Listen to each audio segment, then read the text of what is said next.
Can you describe to me, like, this has always been fascinating. I want to get into Mm, this right away. Like, you got into business at a mm, very young age in your life, and mm-hmm. you did not come from a business family. You did not even come Correct. from a family that pioneered in the Yeah. industry, engineering space and things like that. And as I Yes. understand, you also, I don't know if this is, I can beep this out, but you did not Mm, finish your engineering education. You mm. dropped out and you started your own venture. Is that right? No, I went back and finished it. I You finished the did. course. Yes. Oh my God. Yeah. There was a hiatus of 2 years after my dad passed away. Okay. Then a friend of mine pulled me back and put me back into the college. Do you realize this will clear up so much of the gossip behind our backs in the community? You didn't elaborate how you and Rupa kind of came up with this kind of collaborative relationship, like kind of an amicable relationship, which I don't know. I don't know. Did you elaborate on that, my Right. friend? Okay. Let me put it this way. This is sort of anathema to you, youngsters, because we were in an era where the marriages were arranged for us. And then I had a peculiar situation at home. I had a brother who was mentally retarded. I had a mother who was sick. I'm not saying mentally sick, but physically sick. And I had a sister who was yet to be married off. So this was a typical condition that a girl would be entering. Anyone who marries me would be encountering these particular problems. So upfront, I told her that these are the things that you're going to encounter. So you got to come and stay in a house for a few days to before marriage. I mean, to see for yourself firsthand what the situation is going to be. She did come down. Wow, really? That is Yeah. such a progressive thing to do. You So really have a moral center. I don't know about that.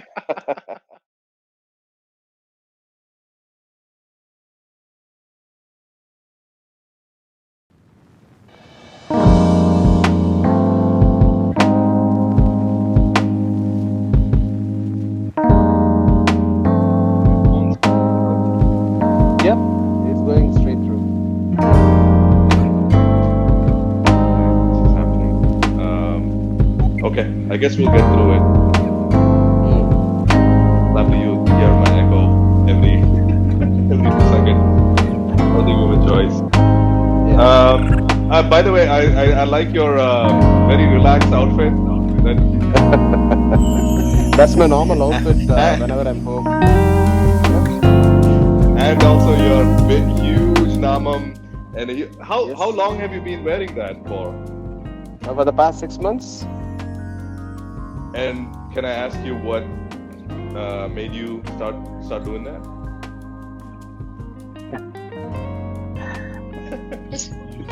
Look, this is a very informal Just conversation. We're not yeah. Okay. we're not trying to solve Okay. world hunger here. I'm trying to Yes. just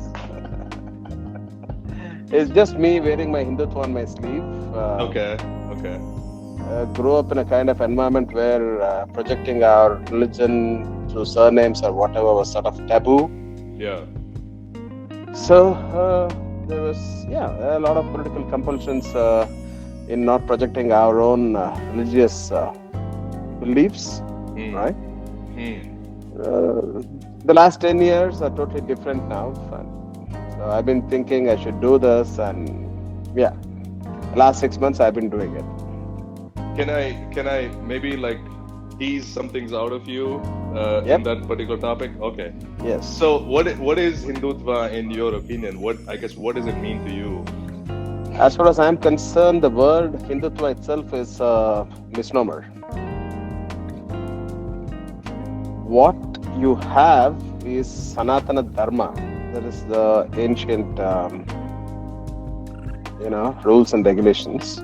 Dharma. If you can understand that, I don't have a proper word for Dharma in English. Hmm. Sanatana is definitely ancient, right? So we are supposed to be followers of Sanatana Dharma. Those who are born in India, or rather Bharata Desha, as you would like to call it. So we are supposed to be followers of Sanatana Dharma. Forget those people who follow the religious beliefs, right? The name, the word Hindu is misnomer given by Westerners who invaded us, or even the Muslims who invaded us. So I prefer not to use the word Hindu or Hindutva, which connotes a negativity in many places. I'd rather want to use the word as a follower of Sanatana Dharma in Bharatadesha. Okay. And that involves a little bit of kind of outwardly appearance. Oh man, this echo is killing me. But that involves like wearing certain kinds of, I guess, symbolisms on your face or other things that signify your Hindu dharma. Is that what you're referring Not to? necessarily, not necessarily. There are many you find who don't have any outwardly symbol of their religious beliefs, but you can find this external belief.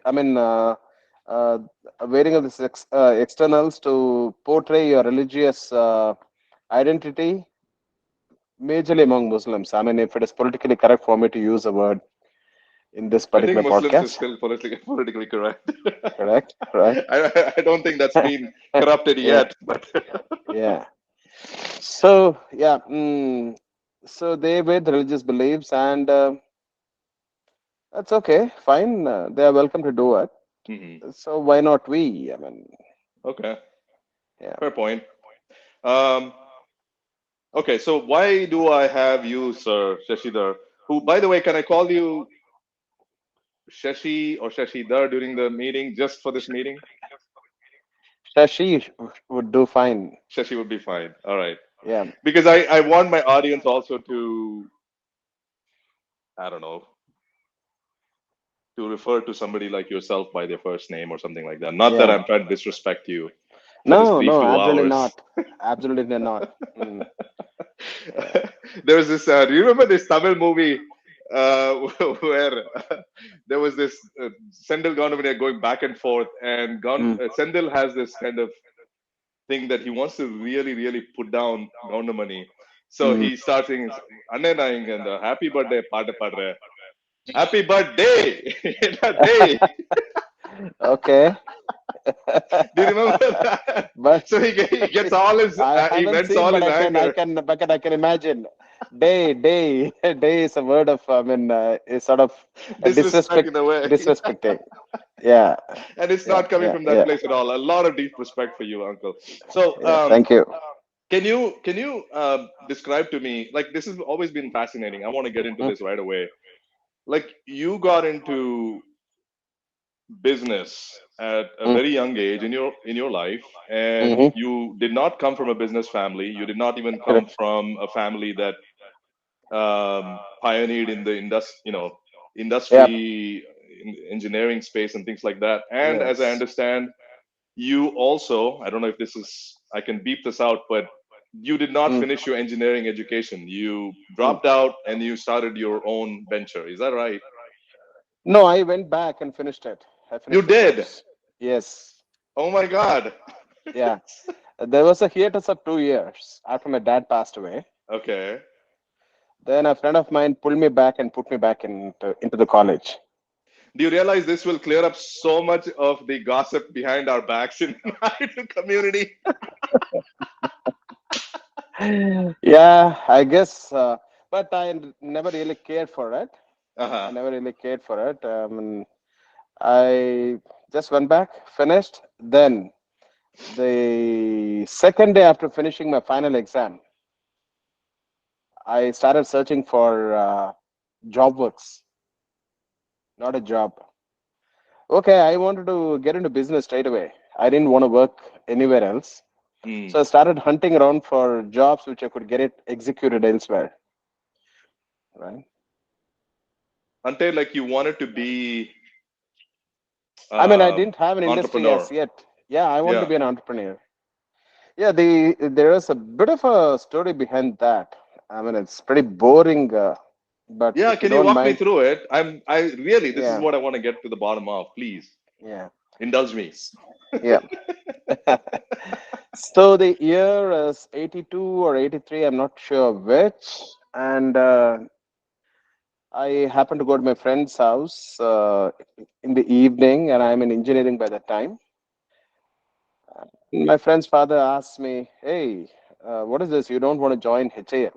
So HAL meaning Hindustan Aircraft Limited, Aeronautics Limited. So I was quite surprised by the way the question was put across to me. And I said, I never did say any such thing. And he said, no, no, no, your father has been going around making a comment that he won't want you to join HAL. Hmm. Yeah, so that was quite surprising. So I went back and I go back and ask my dad as to what this is. And incidentally, he happened to have an interview for the post of chief design engineer in HAL. Way back in those days, the post of chief design engineer was to be cleared by the chairman of HAL and chairman of other boards like Atomic Energy Board or Tata Institute of Fundamental Research and IASC and stuff like that. So I believe in an informal chat, they asked my dad as to what his children were doing, and he did mention, okay, the first one is doing the second one is so and so, the third one is so and so. So they said, okay, since your second son is doing engineering, we hope he will join HAL. And I believe my father said, no, I will not encourage him to join HAL because there are not too many projects going on. I would want him to join a place where there's a lot of challenge. Hmm. So this actually is the thing story, and that went around saying that I didn't want to join HAL. In any case, in '85, my father died, and by that time, I decided that I will not want to join HAL, basically because I was afraid of not being able to measure up to his success in HAL. I thought I wouldn't fit into his boots. That's one Wow, of the that's a thing. pretty deep. That's a pretty deep way to think because most kids Yeah, would lunge at the yeah. opportunity to get a government job and Mm, just be settled for life. yeah. The thing you have to understand is he had a fantastic career in HAL. Though HAL as a public sector company was, being vilified in many sectors, he had a fantastic term there, and he was highly respected in IAF, Indian Air Force. So the amount of respect he was getting from his colleagues and from people in IAF, which was totally unconnected to HAL in a direct sense, Hmm. actually put the fear in me, and I thought probably I won't be able to fit into his boots there because I won't want somebody pointing out, oh, you see, this is Balija's son and is nowhere up to the mark as his dad. Then I Right. thought if I'm on my own, nobody's going to point out my, what should I say, mm, loopholes, not loopholes. I mean, my ability to not function up to that level, that might never come to the fore. Yep. Hmm.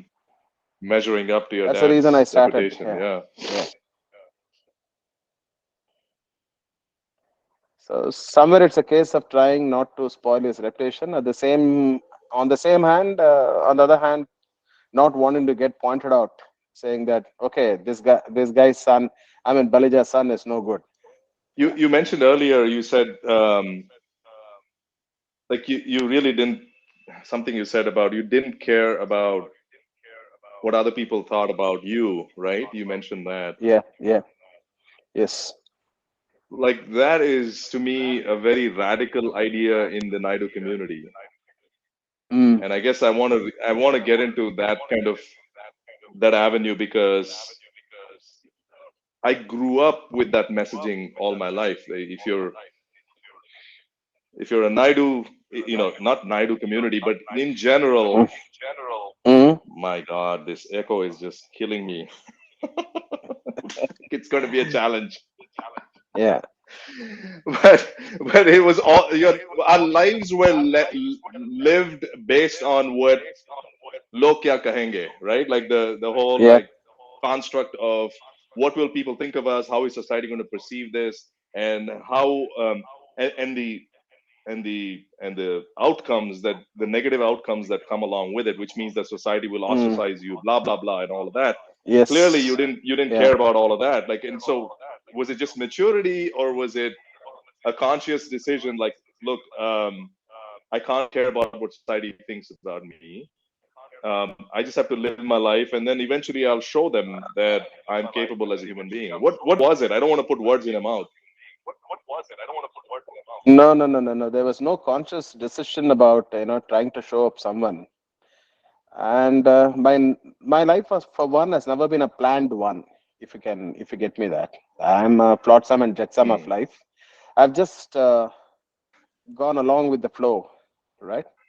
So at that point of a time, I decided Flotsam I'm and not going to Jetsam, what listen is to it. that? Can you unpack what Flotsam and Jetsam is?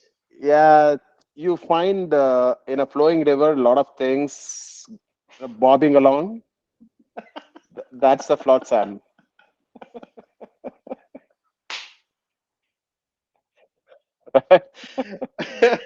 Thank you for the self-deprecation. Okay. Well, yeah, there was this bit of what should I say, fear again, which also made me hold back as a businessman. I started into a business because you know about my sister Jayanti. She wasn't married at that point of time, so I didn't want to fail as a businessman basically because being in the community that we were, I didn't want people to point out saying that he happens to. I mean, this girl happens to have a brother who's failed in business, so better not get into their family. That kind of stuff. And that is a big thing in Indian communities that your siblings Yes. should be hopefully successful, at least not running a loss. Yeah. Yes. Yes. Yes. That fear was there. So I did. I was highly conservative till Jayanti got married,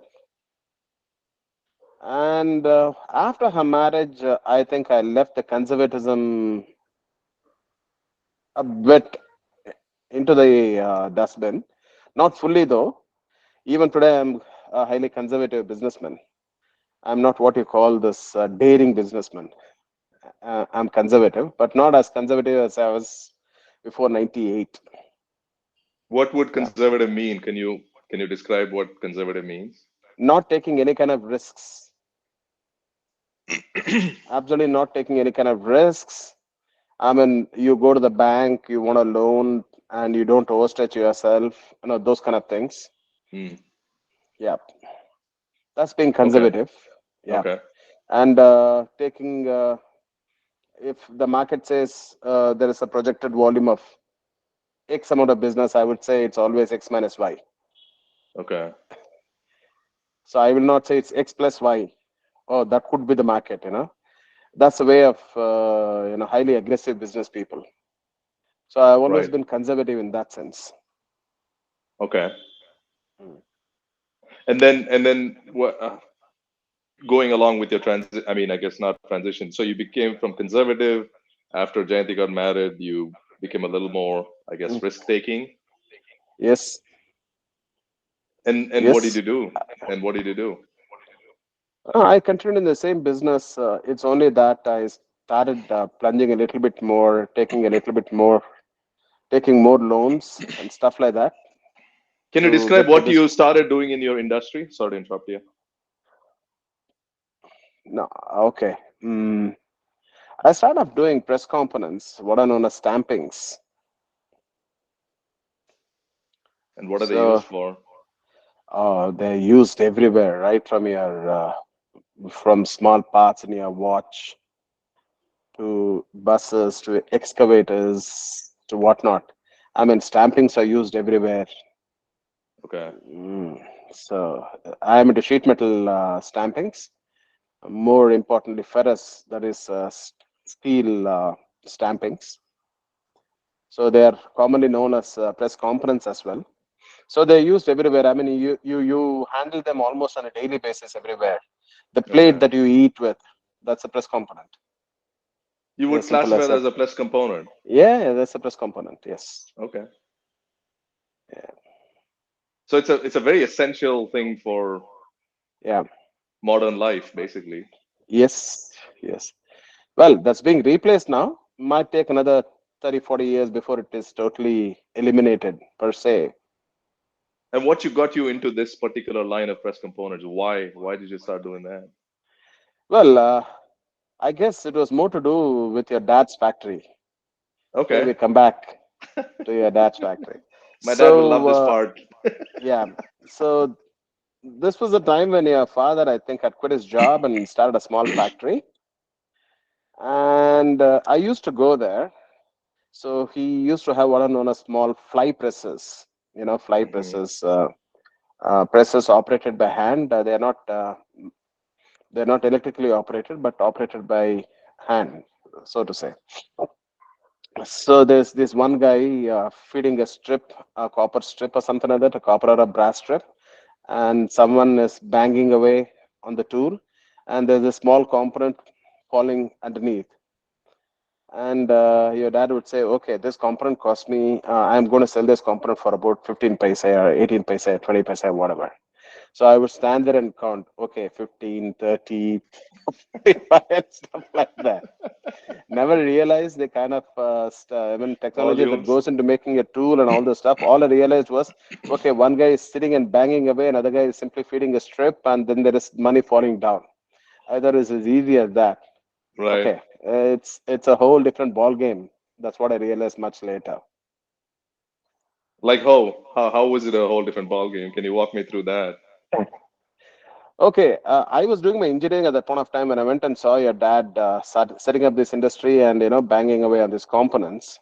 But I never realized that two links per se were part of the particular field or the subject, right?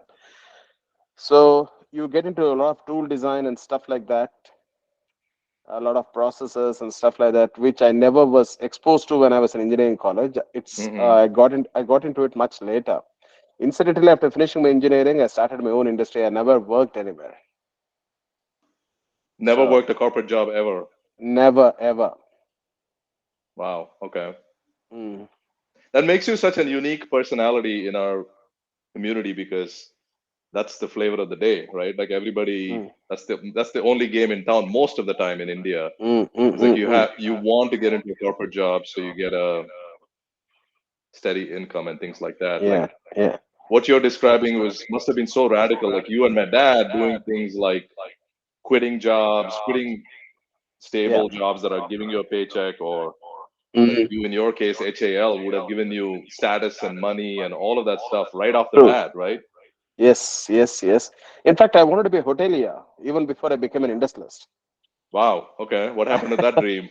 Oh, that was shot down by my mom and your dad. Really? Yeah, yeah, yeah, yeah. So I Do you was, still want to do it? Do you think you can still I would want to do it, but I don't know whether I have the energy to carry it through now. yeah. But I've been telling lots of other guys, I mean, youngsters in the family, nephews basically, that they should be starting, uh, you know, uh, a restaurant or something like that.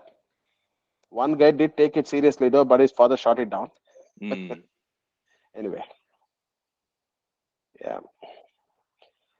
Yeah, so you were walking me through your industry. So you started off with what, press components? I initially started off, getting orders from some place and getting it done in your in your dad's factory. So I would work on the machines myself, right? So started getting these orders, and slowly I started expanding. So took first hand loan, purchased a machine. So that's how it went on. With this So tooling thing, when you were saying about this mm, tooling, that it occurred to me that so you said you were not taught this during engineering. So is it something that you learned like in the trades? Like typically yes. you would learn the trades? Okay. And why do you think we don't invest as a country? Why do you think we don't invest as much, or why don't we hold that in higher esteem to do tool making, for No, example? no, no, no, no, no, no, no, no, no, no. I think I put it badly there. In my Okay. final year, tool engineering design was one of the subjects, tool engineering design, but it was very basics. It's very basic stuff. Then once you finish your engineering, you do have colleges, postgraduate colleges, and stuff like that, where they teach you complete tooling design, whether it is stampings or moldings and whatnot. I mean, you have plenty of colleges, plenty of institutes teaching you tooling. So, not that it is not there, it is there.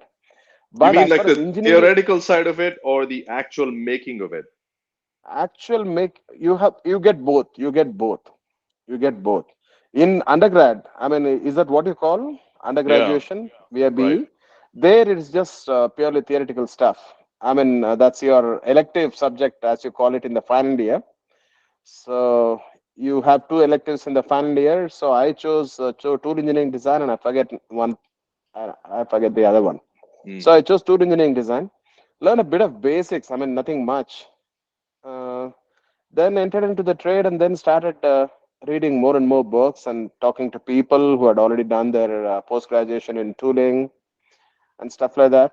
So that's how I could gather some amount of knowledge. And then you built your company up from there. You just kind of progressively built more and more. Yep. Yeah.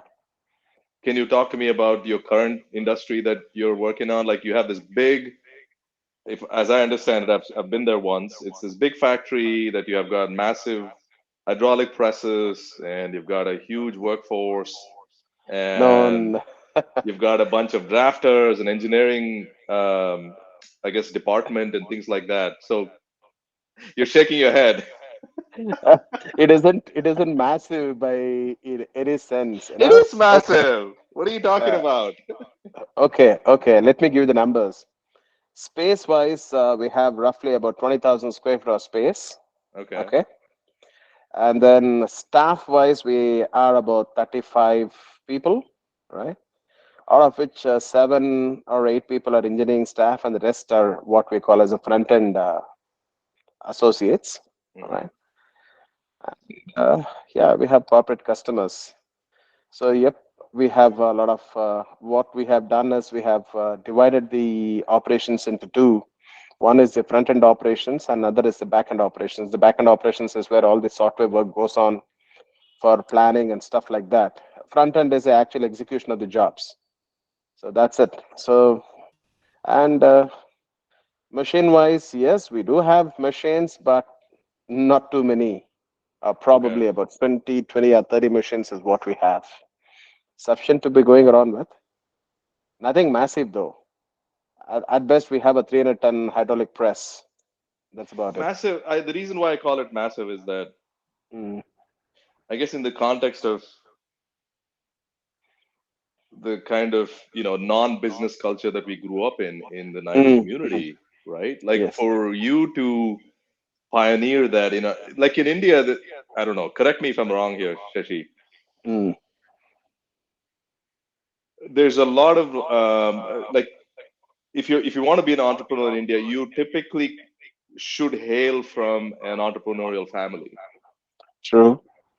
Okay, so for example, what this is one of the things I heard while I was getting prepared for this conversation is that in the Marwadi community, Mm, the way business is done is that everybody pays it forward. So person yeah. X has a nephew who's starting off his business, so this person X will give whatever capital that that person requires and will not expect that to be repaid. And it's just like Mm, that person will then pay forward to the next budding yeah. businessman or whatever. Seems to be a great system, but Yep. obviously in our community, it's we don't have that kind of sensibility at all. We Right? don't have. Okay, then I will need to, tell you the experience that I had. Okay, please.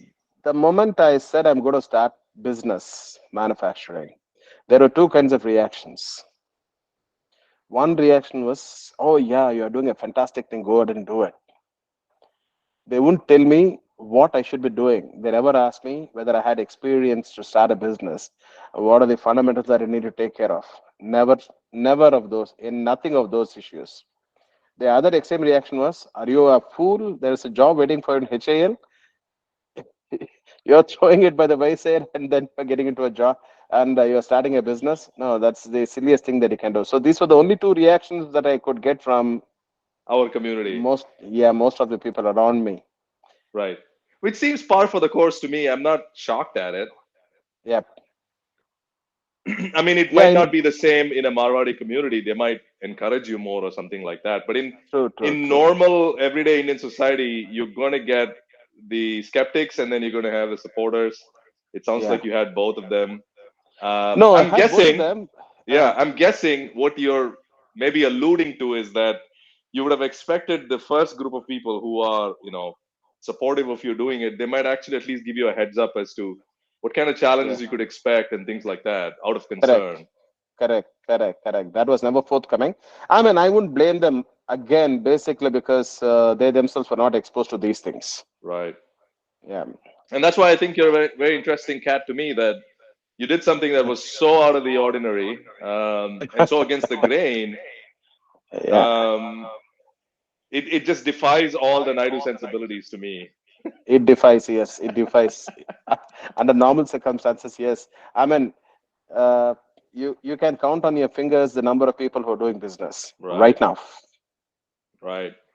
Right now. Why do you think that is? Why do you think not many Naidus get into this kind of trade? Why aren't we more entrepreneurs in our community? In the Naidu community, yes, we do have. In the wider Naidu community, yes. But Sub, our own circle, it is very yeah. limited. Yeah. What is our circle? Can you define what our circle Our, is? our circle meaning our kith and kin. So wait. Let me get this straight. Let me get this straight, Yeah. Shashi. You're saying if you went outside, like let's say the immediate, like the family tree that we're both Mm, part of, most Naidu people are actually very enterprising. They're actually not risk averse. not risk averse. Yeah. Wonder why that happened. Do you have any intuitions as to why that happened? Why are I we don't know. scared cats? Scaredy cats. Can we No. look at? I mean, that's one of the reasons why I'm having this conversation, is because I feel like showcasing you would at least even from my perspective, like it requires a Mm, lot of, like, I don't know. I hate to use this word. It's a family friendly show, but balls of steel to to yep. take on to take on, like, I even wanted to, like, follow up with you about the industry that you set up. Can you kind of walk Mm, me through, like, in India, the challenges with starting a business come with a whole mm, lot of other challenges. It's not just the engineering challenge, it's not just the financial challenge. It's dealing with yep. the bureaucracy, it's dealing with government officials, it's dealing with the license Raj and all of that stuff, right? Can you Yeah. walk me Yeah. Yeah. through some highlights of what you have to deal with? Oh yeah. That sigh Corruption. says it all. Corruption is endemic to our country. So you need a certificate. You bribe a government official, and without that certificate, you can't move forward, right? So that's a given thing here in this country. I mean, you want to have a certificate as a small scale industry, you need to pay money. You want to have electricity connection, you need to pay money. You want to have a telephone connection, of course. In those days, we needed to get a landline connection, we needed to pay money. So for everything, you needed to pay. Okay, now I'm out of it. I don't pay it personally, but I pay my You have consultant to go and do all handlers. this stuff. Yeah, I have Yeah. handless. Yes. So that bit of a thing hasn't gone away, unfortunately. That bit of a thing hasn't gone away. It has come down a bit. I mean, the level of corruption has come down a bit, but it still remains. It's sort of become endemic to the country. Unfortunate, And but there you have it. and just to add to that, since I've been here for 2 months, I've been chatting with a wide variety of people.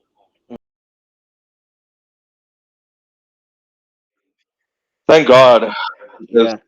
um, I thought we were just getting warmed up. Yep. Yeah. Okay, so Yeah. the topic we left off was some of the challenges you faced Mm, as an entrepreneur yeah. over the years, and you said corruption is endemic to our, I guess, business culture, maybe even just culture. Would you say just culture? Culturally, we are. Culturally, I think we are too used to corruption, so we don't protest too much about it. Why do you think that is? No idea. I mean, I could give you a number of reasons as to why it has become endemic and why no one protests. Hmm. Yeah, here's And here's. yeah, here's one thing that could Mm, also be one of the reasons why people don't want to get into business. You see, right. excepting for the established business community, which doesn't mind, which knows the ins and out of dealing with the government agencies. The rest of the other people don't want to get into business. And it's a huge deterrent to our industrialization of our country, right? Correct, correct, correct. With all those things, you will find that there are plenty of small scale industries in the country. I mean, Right. they are the backbone of the economy. So there are plenty. It doesn't that they are not there. But I find one distressing thing right now. When we started doing business, we found that there are plenty of youngsters who are coming out of college or who had just finished a 2 or 3 year service in some companies willing to start industries. Now I find that there aren't too many youngsters who are willing to start industries, mechanical industries more Mm. so, and they are the backbone of the economy, so to speak, not the IT. IT and stuff like that.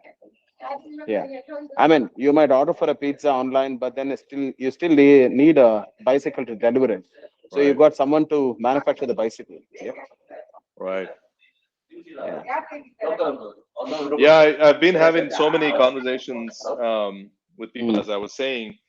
It's a very similar like response I get from people is that, well, on one hand, we're ready to condemn, you know, minority communities for whatever reason, name your reason, X, Y, and Z.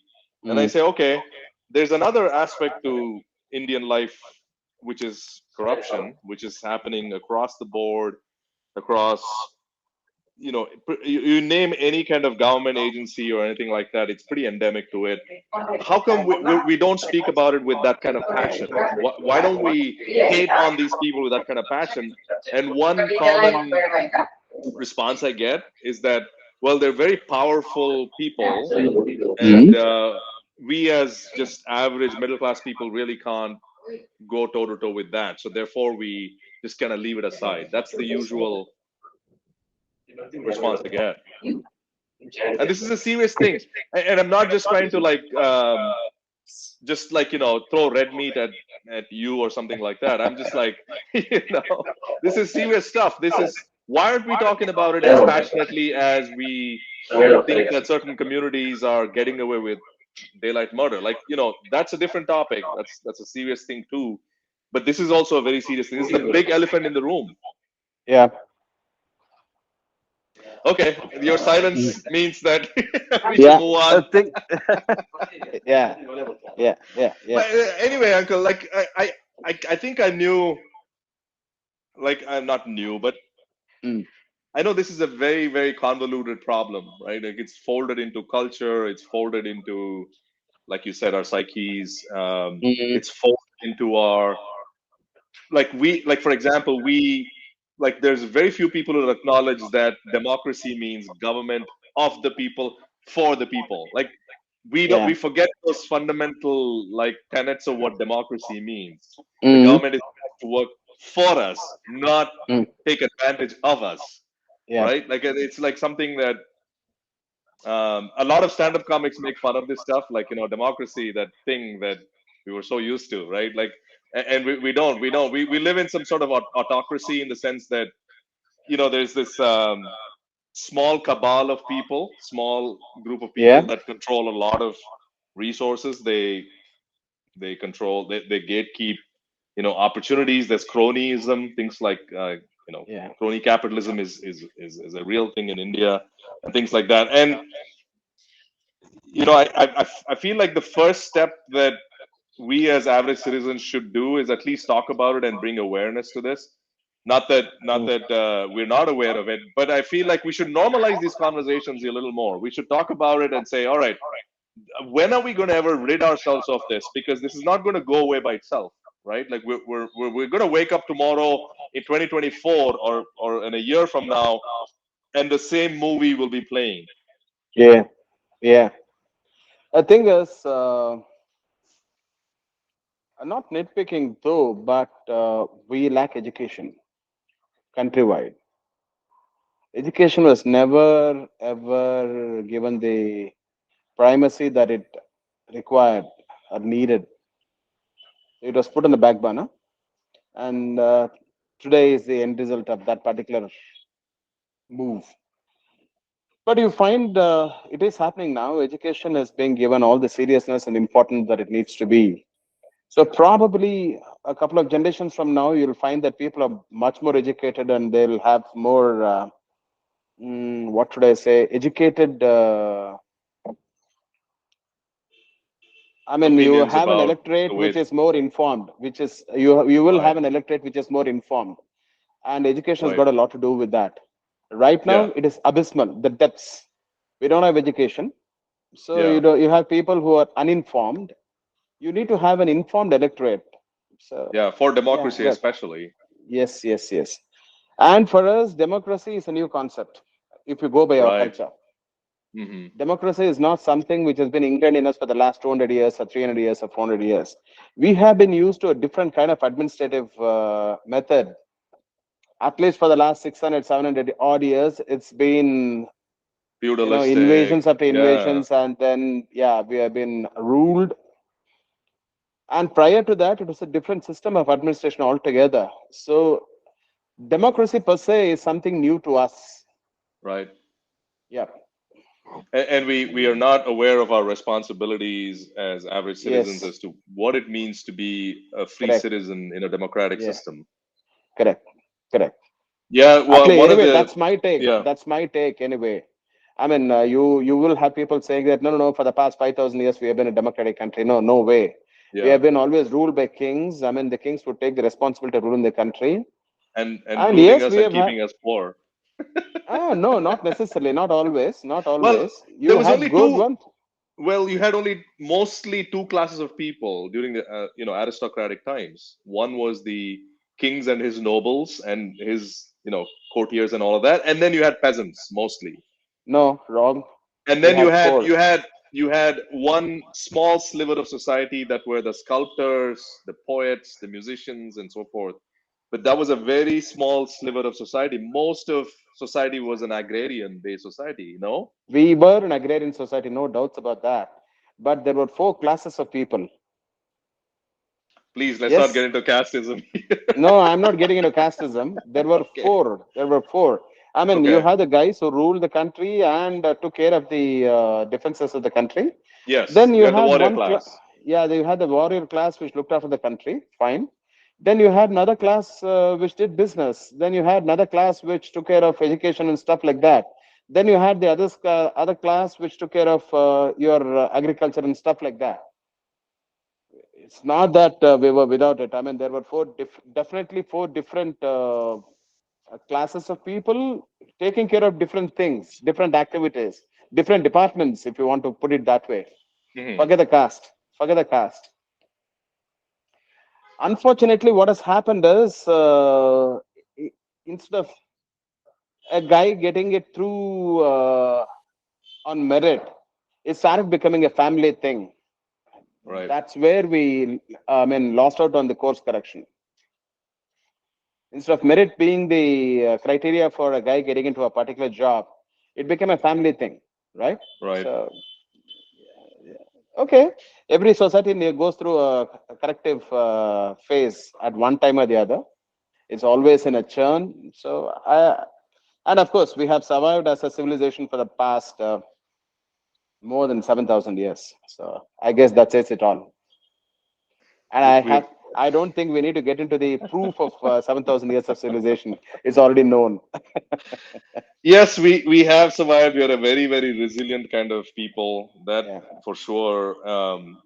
I wanted to come back to your like earlier point about education and having an informed electorate. Like, so this was Mm, one thing that I went down the rabbit hole of investigating why in our government education system. Let's just keep it to Karnataka, for example. mm, mm, Why we don't teach our young people English education till 12th grade.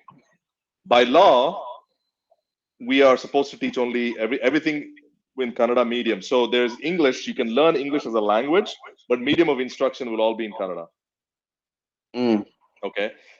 So invariably what happens, and this is both anecdotal as well as mostly our intuitions will also mm, align with this, is that you've got a huge population that we're producing, graduates of 12th grade, who really are not versed in English language.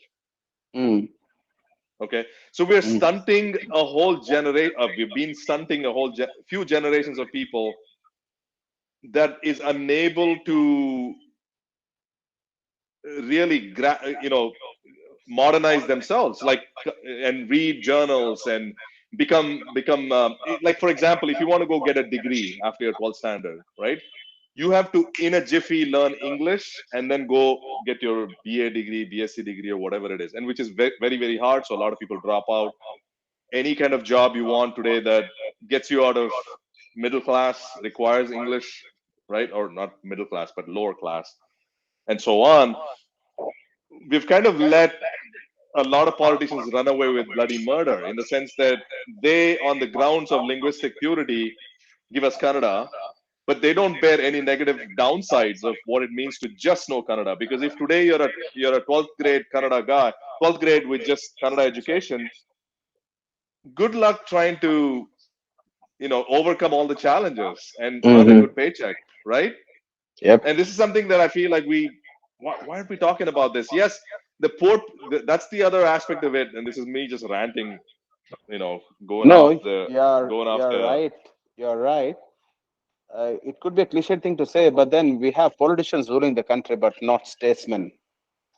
It's a cliche thing to say. You have statesmen with vision, and they'll be able to bring in the right kind of policies. But right who's now, you have politicians with can you short-sighted define who's vision. a statesman versus a politician? Sorry to interrupt you. A politician is one who wants to survive for the day and the next, and also take care of his own family. He is not bothered about the electorate per se. He is not bothered about the people per se. A statesman is one who works for the nation, works for the people, not for his own self or his own family. Can you That's give how me a I good would define example a of a statesman. statesman? Huh? Can you give me a good, bright example of who a statesman that was an Indian statesman in the last, I don't know, couple of decades? Oh, straight away I have one, Who's that? Mr. Modi. Okay, okay, He's a okay. statesman in the sense that he doesn't work for his state alone, Gujarat. He works for the entire country. He works tirelessly. He hasn't set up, businesses for his family members. He The hasn't done bar stuff like can't that. be that low. Come on, uncle. Come on, Yeah. Shashi. Okay, you're talking about crony capitalism. Yeah, Yeah, businesses do happen. I mean, these businesses have been there for the past 100+ years, right? And they cozy up to whichever government is in power. So it doesn't right, mean it's crony capitalism only with this particular dispensation. It's been crony capitalism with all the dispensations that have been there. right. So this bogey of crony capitalism, we need to, put it by the wayside, because every political dispensation that comes into the center, into power, they get cozied up to by the businessmen. So it's Yeah, not just the present dispensation alone. right, right, Yes, we have Modi, who is a statesman in the sense that he works for the country, not just for his own self or right. for his own cronies. Yeah. Yeah, I mean, crony capitalism is not just an endemic to India. Like right now in Mm. America, you've got a massive problem of crony capitalism. Politicians I- captured by special interest groups and things like that. So it's not, yes, it's not it's not endemic to India. Yeah, right, right. I think democracy per se works only with crony capitalism. What do you mean? I'm told that if you want to run for president in the USA, you need to be a Uh, rich man. yeah, You need to be a rich man, and that says it all. So you either need to be bankrolled or you need to have your own resources. So how many of your past presidents? right, right. So how I'm many not. of your past presidents have their own money Please excepting for don't. Trump? Let's, just for the record, if Uh, just for the record, I am not going to go bat for America at all during this conversation. If there's okay. anything No, negative no, you no. have to say, please go for it. Yeah, no, no, no. I'm just saying. See, anyone who wants to be elected, to the topmost position needs to have a lot of money. Either he has it or he is bankrolled by someone. So that's where the businessmen come in and you start talking about crony capitalism. So it's the same everywhere. I guess democracy per se will have It these doesn't kind need to of be. issues. It doesn't need to be. And I'll describe from my very idealistic viewpoint what it Mm, can be. Okay.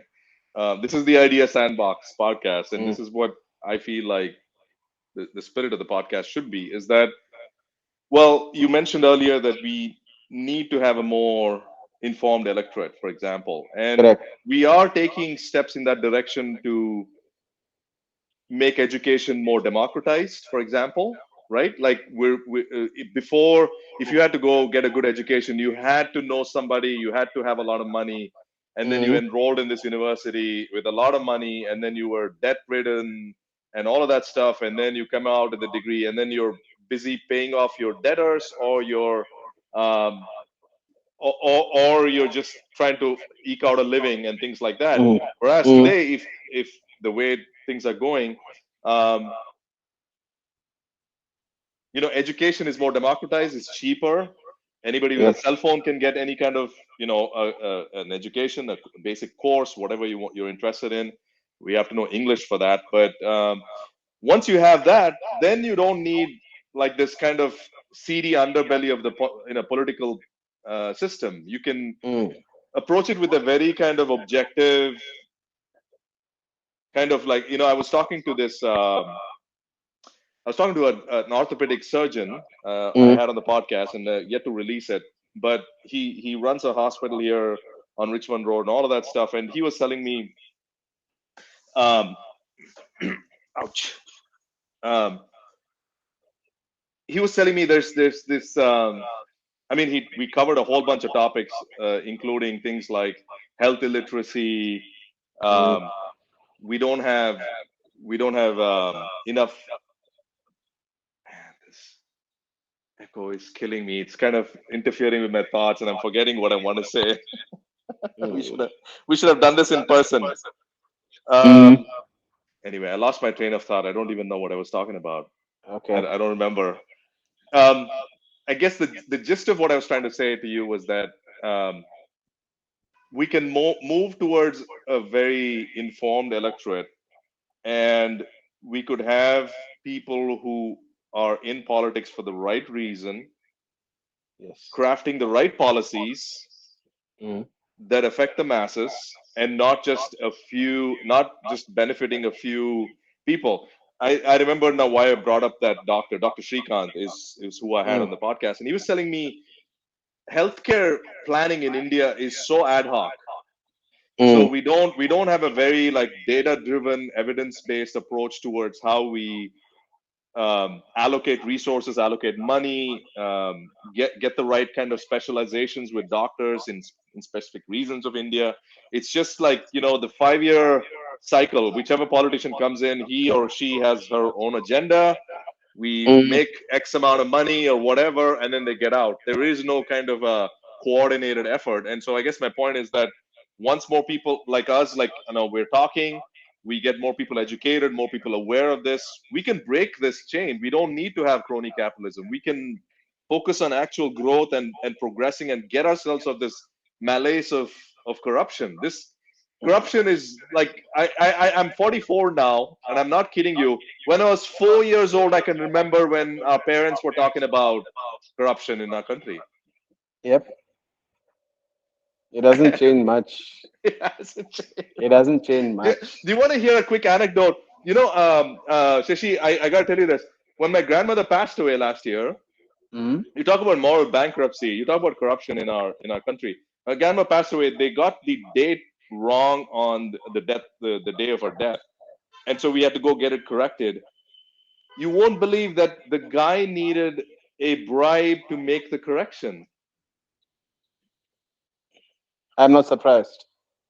You're not surprised. I'm not surprised.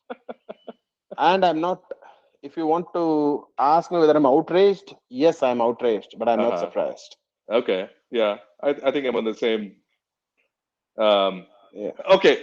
Let me shift gears with you, Shashi. Okay. Mm, This is something I wanted to. I feel like maybe you might be the better guy to talk about this stuff. I feel like elites have captured the conversation in our country. In other words, guys like the worst example of an elite person in India, like an intellectual elite, would be like a Shashi Tharoor or somebody like that. Mm-hmm. Those guys have captured our media narrative in our country, Mm-hmm. um, on some level, and the rest of us, the middle class and the lower class, I feel like we're not represented in our true views. Um, Mm-hmm. and it's like, I don't know if you have any thoughts about this. First of all, what do you think about elites in India? Elites bug the hell out of me.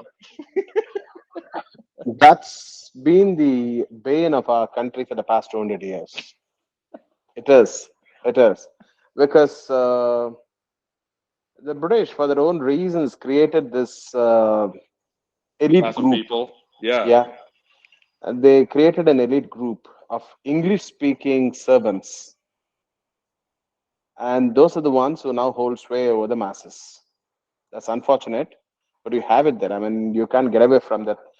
So, what you need is a statesman again to bring back certain values of our own culture, which will take us away from this sense of, superiority, wanting to be an elitist and stuff like that. You require statesmen, and unfortunately, we have only one or two. We require more. We require Mm. more. Yeah, I'm with you Yeah. there on that. Yeah.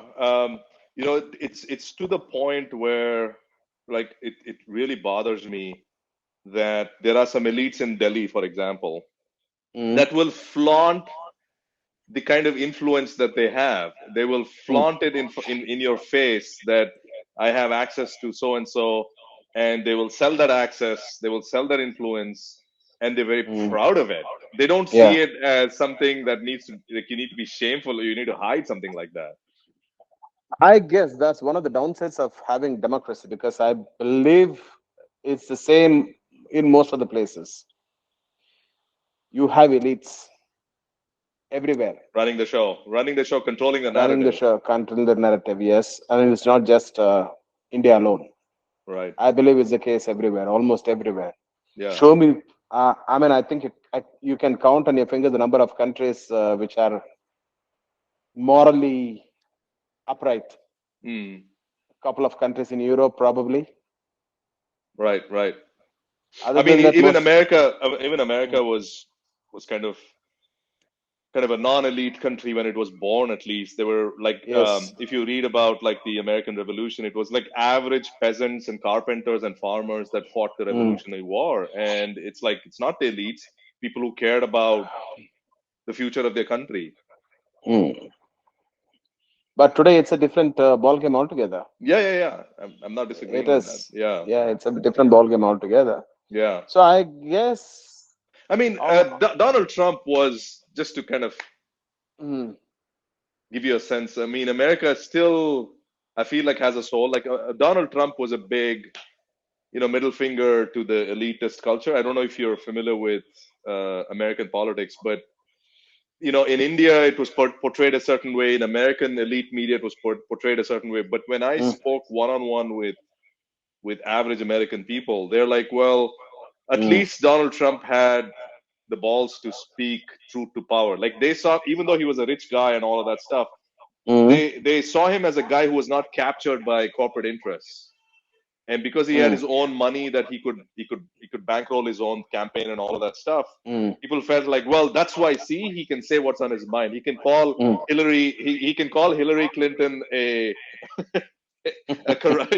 I don't know what he called her. He called her crooked Yeah. Hillary. He Yes. coined the phrase crooked Hillary, right? And he said he's going Yeah. to lock her up. Like, can you imagine any politician today like having that kind of, like, calling somebody a crooked politician? I feel like Donald Trump was kind of like embodiment of that spirit in America, and I liked it. Mm-hmm. Um, I'm not endorsing Donald Trump as a candidate. I'm just saying America You has that like. kind of spirit. Mm, What's mm. that? Yeah, fine. I mean, I do have friends staying there, so they have a totally different opinion about what do you call Trump. Right, right. right. So we don't need to get into that. We don't But need suffice to to. say, yes, that guy was totally, he was an individual, Right, not kowtowing to, the sacred path. right, He trod his own path. So right, right. that way, yes, he was pretty independent, pretty independent. Yeah. I have again another sharp left turn with you, Uncle, is that Mm-hmm. I've always been an admirer of the relationship that you have with your wife, Roopa, Mm-hmm. um, who you've been married to, I believe, for 30 plus years now at this point. 32 32. All right, years. I was pretty close. Yeah. And from afar, I've always noticed, your relationship right from when I was a kid and things like that. You've always had like in my opinion, and you can correct me if I'm wrong, like kind of a collaborative relationship, a very mutually respectful but also collaborative and loving relationship. Is that true? I mean, am I characterizing it the right way? I mean, it's a pretty normal relationship, It's not. but Let's clear that up. right. Yeah.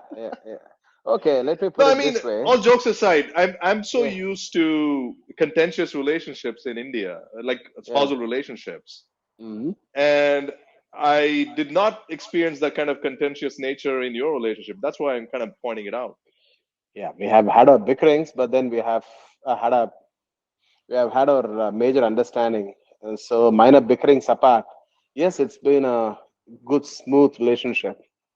The point is, generally feel that women in our country are trampled upon Yeah, in the families and in relationships. And that's one thing which I've tried to, fight against within our own community. I've been telling the girls, I've been telling our cousins that they need to break free from the shackles that have been patriarchy. Yeah, imposed upon them and stuff like that. Yeah, I did the same thing with my wife. So I would say going to temple at any point of time in your life, you are your own master. Go into the temple. You don't have to be restricted by your by the natural things that are happening to you, right? You do understand. I mean, a woman has a right, period right, and she's not supposed to go into a temple. I said right. that's total bullshit. You have periods, okay, fine. It's a nature given thing. So why the hell should that stop you from going to a temple? So I started taking her to temple. I started going along with her to the temple. Yeah, that's the kind of things that I have done. It's They such are a not breath of fresh supposed. air. Yeah, it's a breath of Yeah. fresh air that you say this because more often, I interact with folks who Mm. are, I don't know, either, I don't know what you want to call them. The politically correct word would be, this kind of dominated class of Yeah. men, for example, Yeah. or like this henpecked, quote unquote henpecked class of men Mm. who,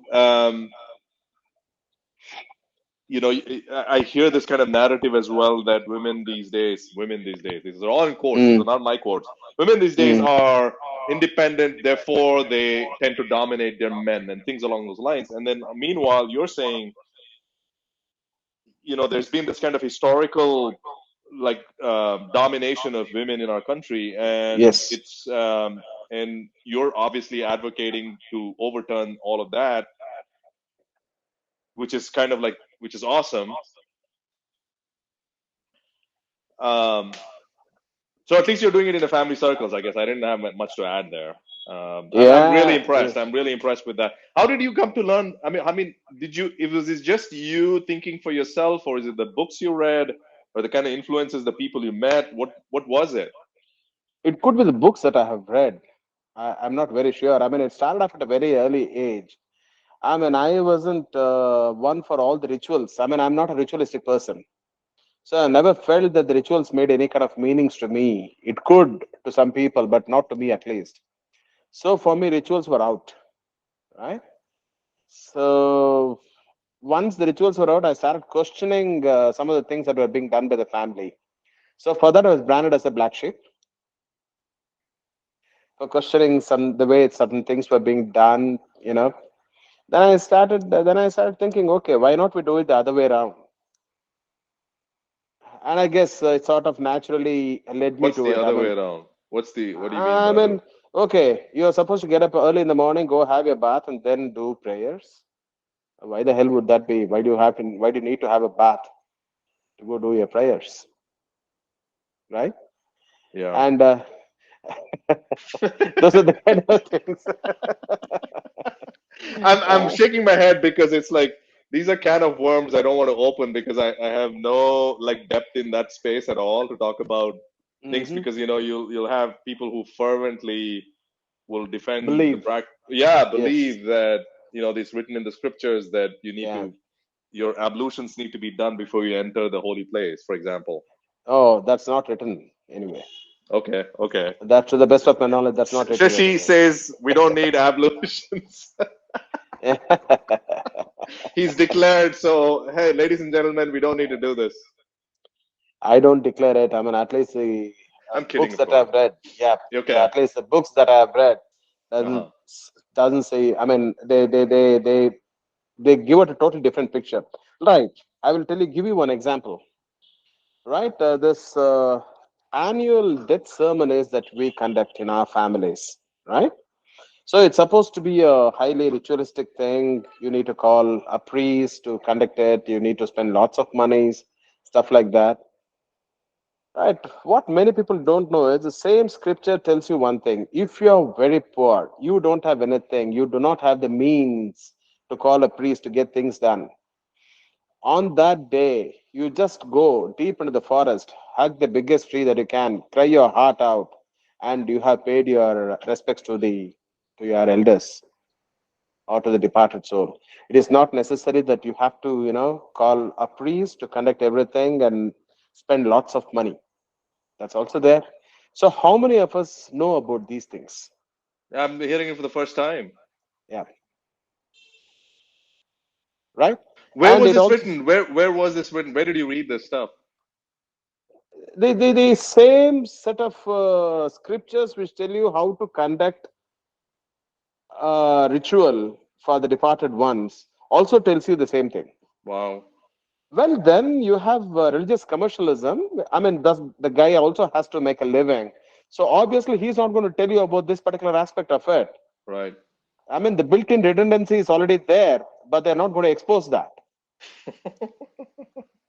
It's there. It's there. And Right. another thing is, okay, it is not necessary that you need to remember them only once a year, right? Right. So it also says another thing. Whenever you go to a water body, right? You just take water into your hands and then just pour them back into the river and try to remember your elders. That's also one way of paying respects or obeisance to your elders. That's it. You don't have to do it once a year alone. You can do it every time that you go near a water body. That's it. That's also prescribed. So now tell me, are we that way primitive? No, we're pretty advanced. If we adopted those ideas, I love that. Like these are Yeah.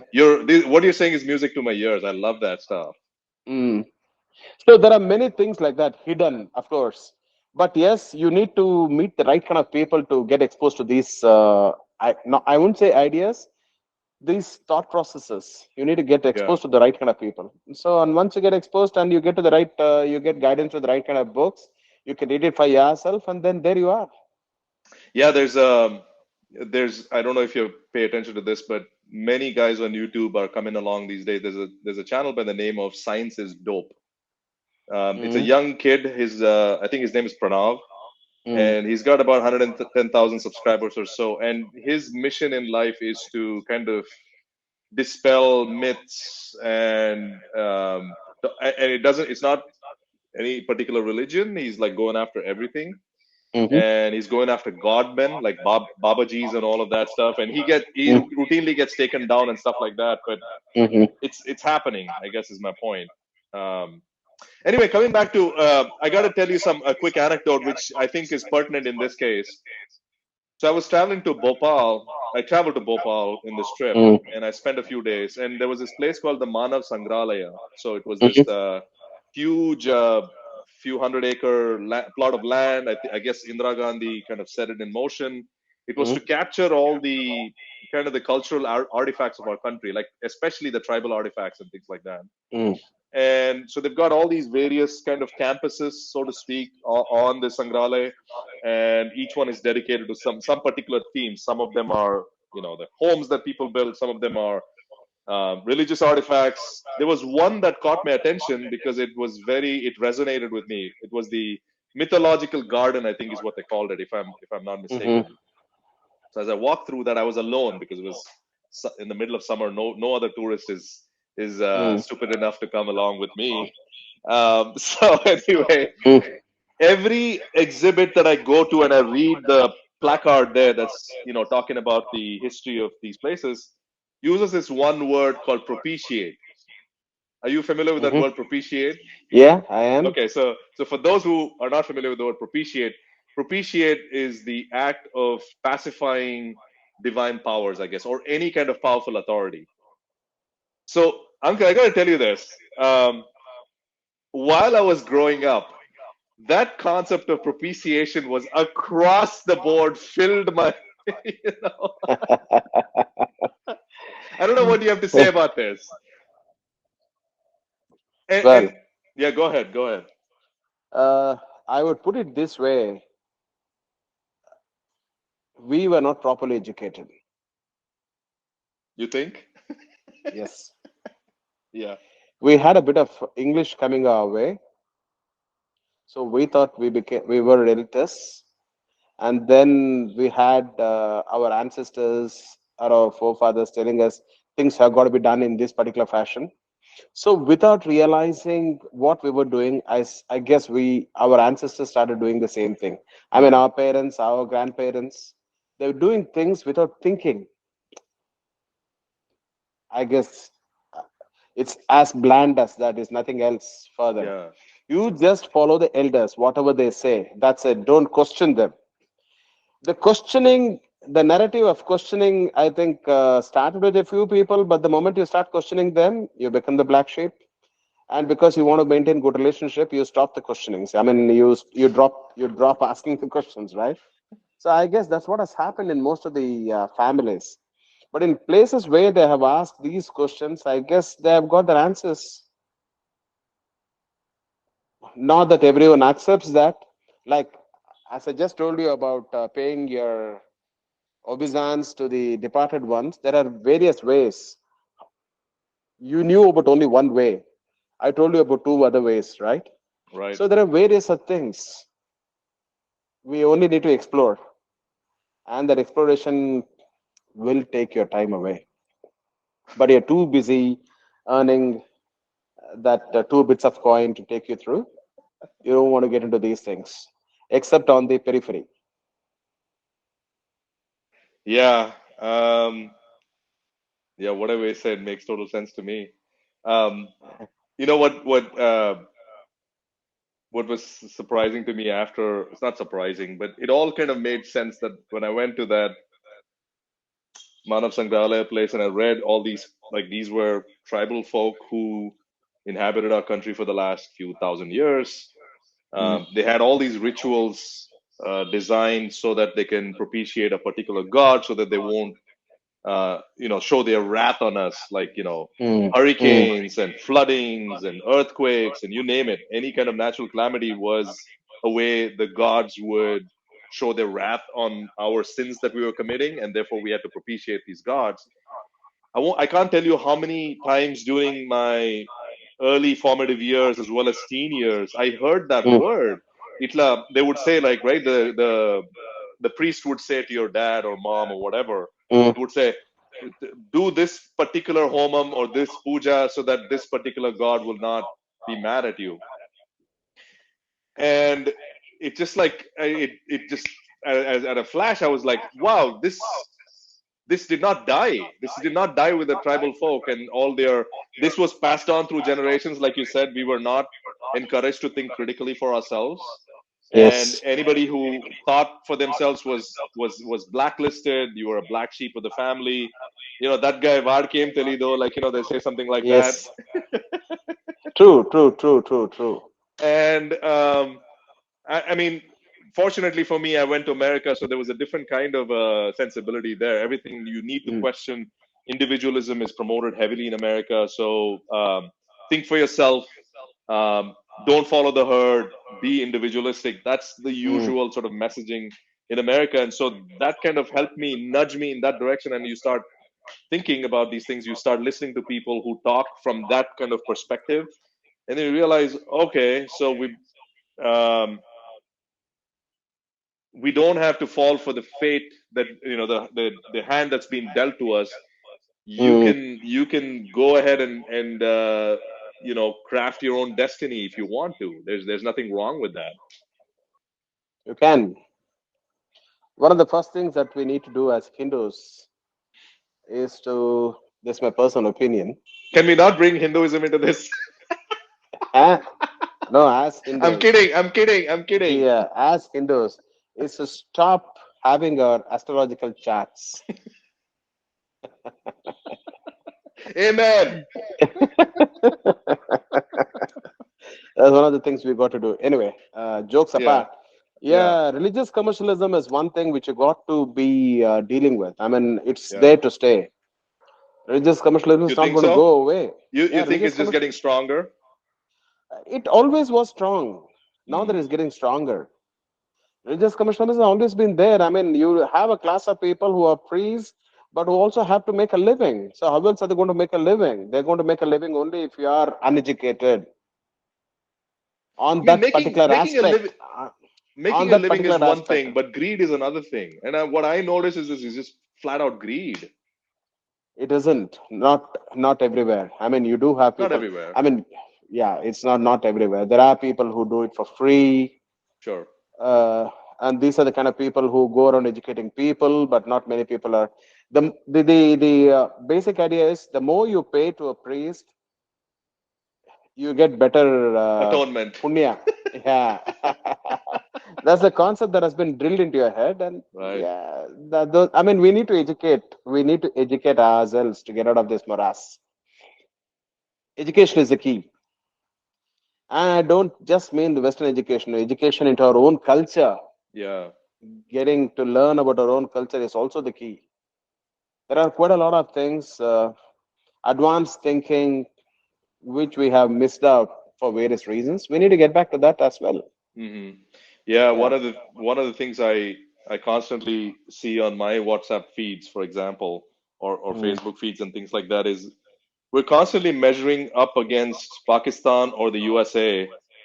And I'm mm, thinking to myself, like, no, let's ignore what those guys are doing. We've got to set ourselves a high bar. true. And we can because we've got the intellectual horsepower. We've at least got the raw materials, and we've got a lot of bright individuals in our country. We can make this happen. We can define for humanity what is a good blueprint to live a life. Like we have all those raw materials. People have deliberated over this over centuries, over millennia, for Mm, example. We've yeah. just kind of like pushed the parts away, some parts away, so that a small cabal of people are, benefited and profit from that, and then the rest of us, we're we're dis- we're discouraged to think for ourselves. We're discouraged from sharing ideas, and anything from the West. Another idea is that anything from the Mm. West is wrong. Just reject it because hey, the British screwed us over for a few hundred years, so nothing good can come from them, right? I don't know if that's true, but it feels like there's And a no, in my generation, whatever the West says is the is benchmark, the word. Mm, is the word. But today it's slightly changing. Now, whatever the West says is not the thing. I mean, you got your own standards. You search for them, set them up, and then you start comparing. Everything may not come from the West per se. Yeah. right. Yeah, we don't need to. I mean, we can benchmark ourselves against them, but at the same time, I feel like we can also. I mean, Yeah. sharing ideas and things like that is fantastic. Like the West easily borrowed yoga and meditation from us, the brightest examples of what they took from the East. So why can't we, import some ideas from there too? True. I mean, we Yeah. already do. It's just I'm Yeah. saying we don't have to be out and out just suspicious of anything in the West. We just don't. It's just True. fellow humans coming up with good ideas. Let's just adopt fellow Yeah. ideas from fellow humans. True. We need to. There are quite a few good amount of points that we can, inculcate in our lives. One is uh, the the methods that people use. I hope you get what I mean to say. The I'm not picking methodology. up what you're putting down. Yeah. Yeah, I mean the rigorous questioning methods. Like you keep on. How do I put it? I'm not able to get the right word. Inquiry, Inquiry. The pursuit of truth, things like that.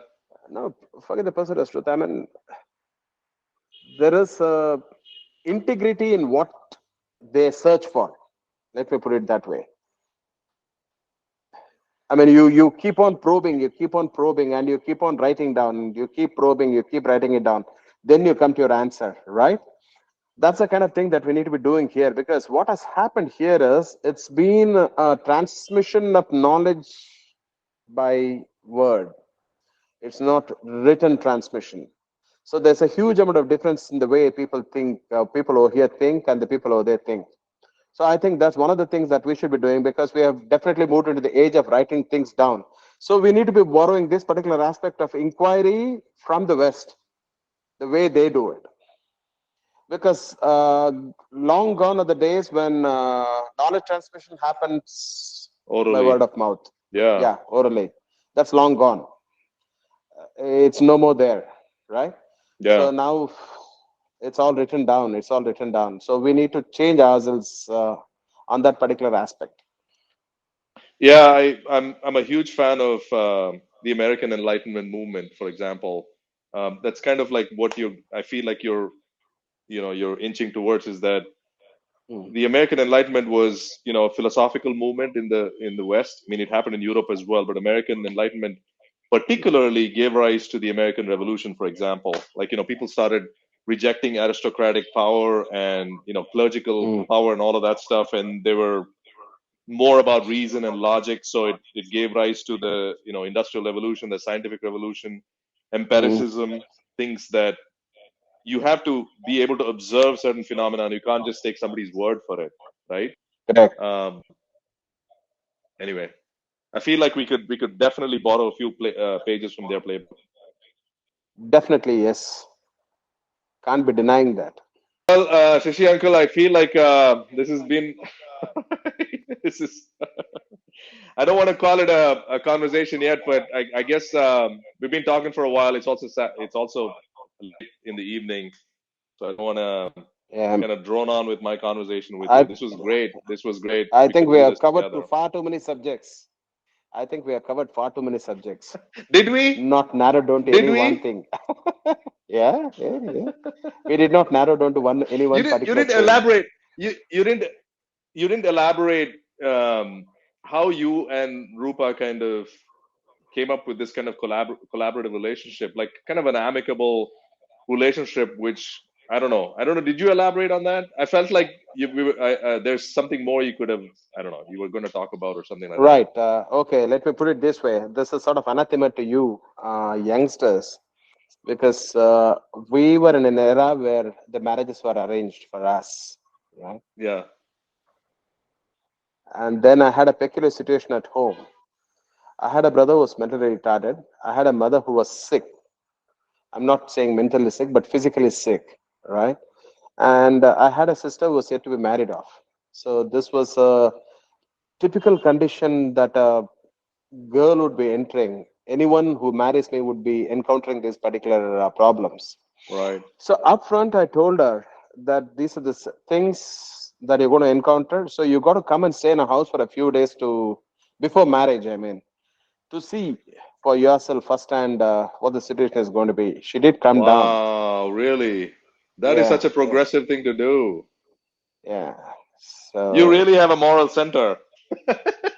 I don't know about that. And even on the day of the marriage, I gave her an option. See, just because people have landed up here and we're having a breakfast and stuff like that in a couple of hours, we're going to go to the registrar's office and sign. It doesn't mean you're going to go through with it. Even now, feel you want to get out of this, you can. I gave her Wow. the option even then, even 2 hours before we signed on the register. Wow. But I don't know. I mean, she opted for it, and I think that's one of the wrongest moves she could have done I mean, it because, speaks volumes about the kind of person she is, yeah, right? she did a beautiful thing in managing my brother and my mother, and So, also for that, she has my gratitude for that. I mean, yes, we right, are husband or wife. That's a different issue, but I don't think anyone else would have, come forward and said, "Why the hell would I want to look after your brother, your mother, your relative? I married you, and it's got to be our lives." right. Yeah, she sacrificed quite a lot. I mean, to paraphrase it in a different way, I think I have dragged her through shit uh, just because I made a commitment that I would look after my brother and my mother, Hmm. right? That was one of the dumbest things I could have done. But then, yes, Really? Really? Why do you call? Why do you say that? right. See, the day my father died, I promised my father's dead body that I would look after my brother and my mother.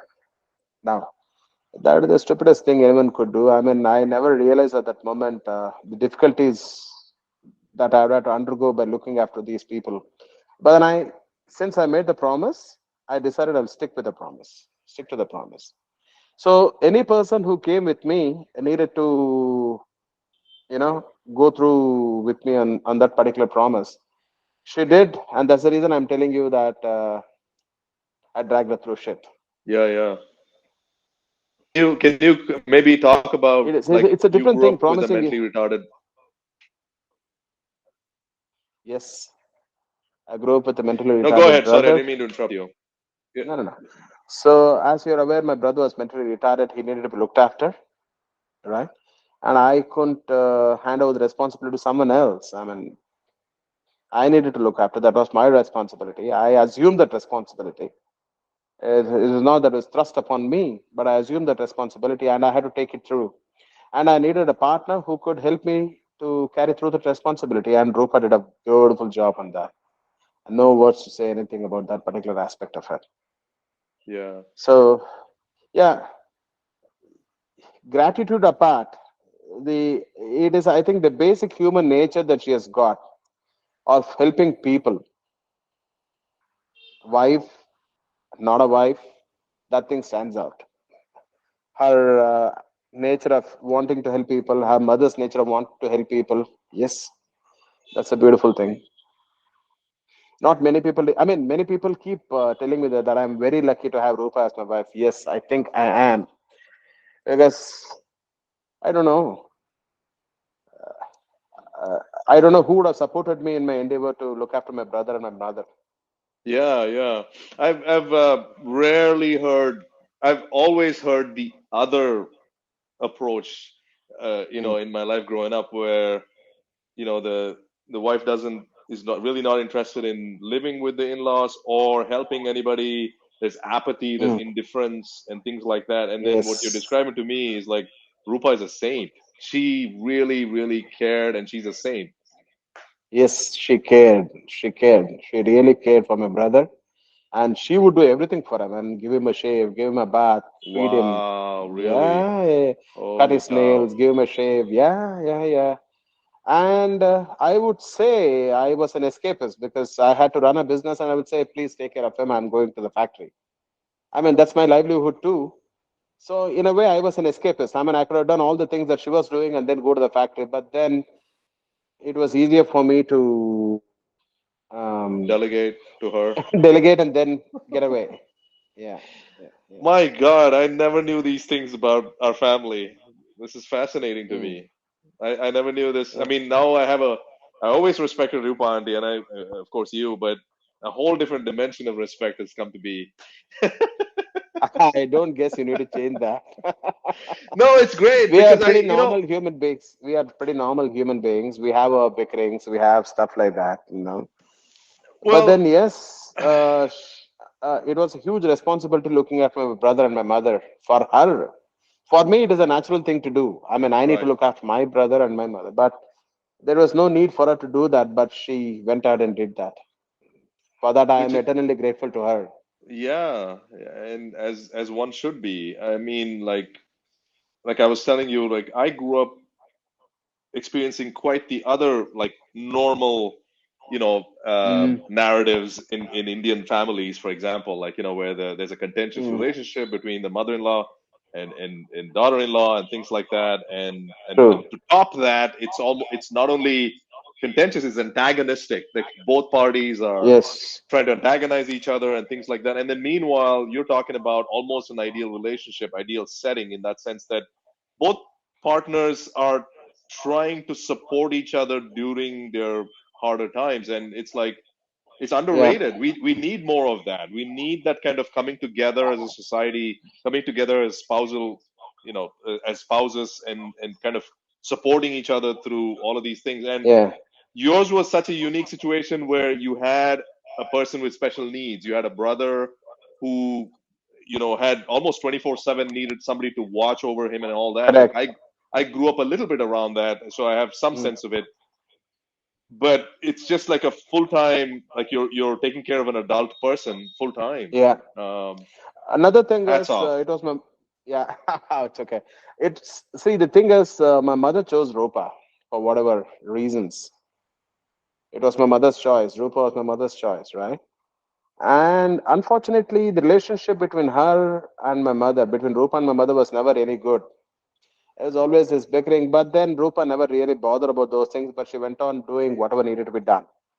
My Wow. mother would always keep complaining about how food is not tasty or not given on time and stuff like that, Okay. right? The usual bickerings would be there, but then I don't know. I mean, my mother became bitter towards the end of her life.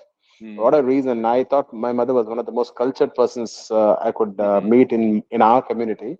Right. But I guess at a later stage, when she saw that she had an a mentally retarded son who had to be taken care of, and she was sick, not able to take care of that person, I think that made her sort of bitter, and that she tried to take it out on Rupa. Okay. But then Rupa went out doing things what needed to be done. Yeah. So for that, my salutes. That's all I can say. Yeah. What else? Absolutely. Amen. Amen. I Yeah, That's and it just did not help because you have this ubiquitous mobile phones in everybody's hands. So anything and everything that happens would be instantly spread. Rupa did not do this. Rupa did not do that. Shashi didn't do this. Are Shashi you didn't do that. kidding? Yeah, and 350 kilometers away, someone will pick up the phone and call me and say, "I believe the food got delayed today. Instead of giving it 1 o'clock, you gave it at 2 o'clock, and you are given something which was not very tasty or it was too salty. Why isn't?" Oh, The yeah. entitlement in our effing community. Come on, uncle.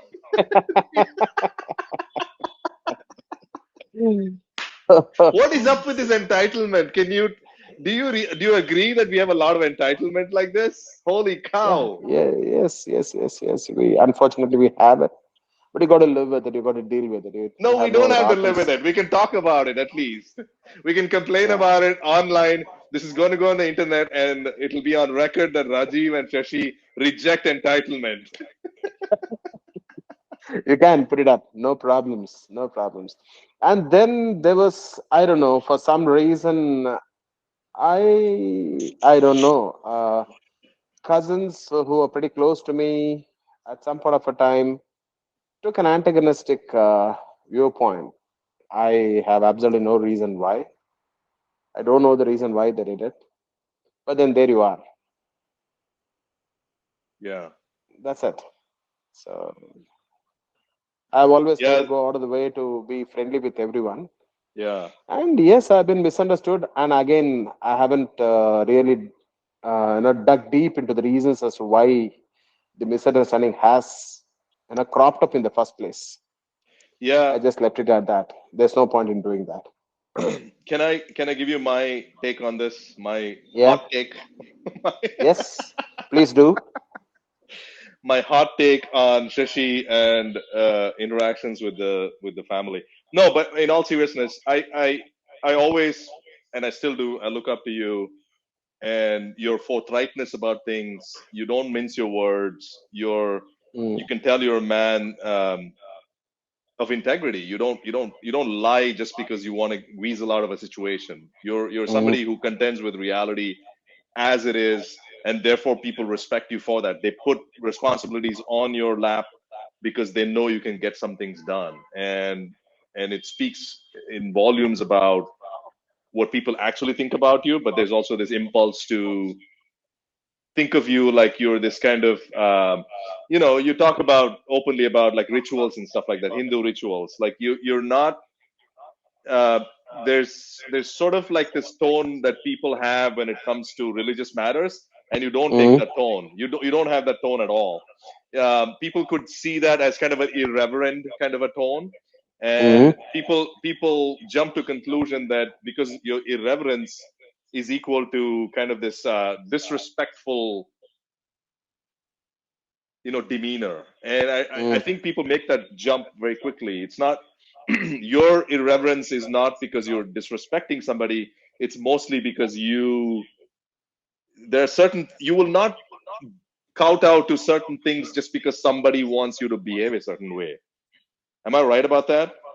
You're you have hit the nail right on the head. Where is my award? Where is my award for this speech? Quite perspicacious. Perspicacity. Yeah, that's Perspicacious. the word. Yeah, perspicacious. Yes. Right. What does Yes. perspicacious mean? I don't. I forgot the meaning of the word. You asked me just like Hang on, that. hang on, hang on. Perspicacious. That's why Uh, you know what I got Chat GPT on my laptop just because okay. I wanted to um, fact check us. But Mm, perspicacity means the quality of having a ready insight into things and shrewdness. yes. Well, thank you. That's a very kind compliment. Well deserved, I'm sure. Well deserved, I'm sure. Yeah. Well, thank you. That's very kind of you. Right. You made my Thursday night. Good. I wish you could have this podcast with a group of cousins together. Okay, I don't that's a know good whether it's suggestion. possible. It is Uh, possible. Of course, it's possible. it's, yeah, it needs to be done. I mean, we need to get many things off our chest, right? I mean, Yeah. there's a lot of history, wrong history, riding our backs. That needs to be removed. The wrong kind of history which we carry, that needs to be removed. Yeah. Yeah, a lot of So, baggage, historical baggage, yeah. and things like that. Yes. Yeah. Yes. Yes. Yes.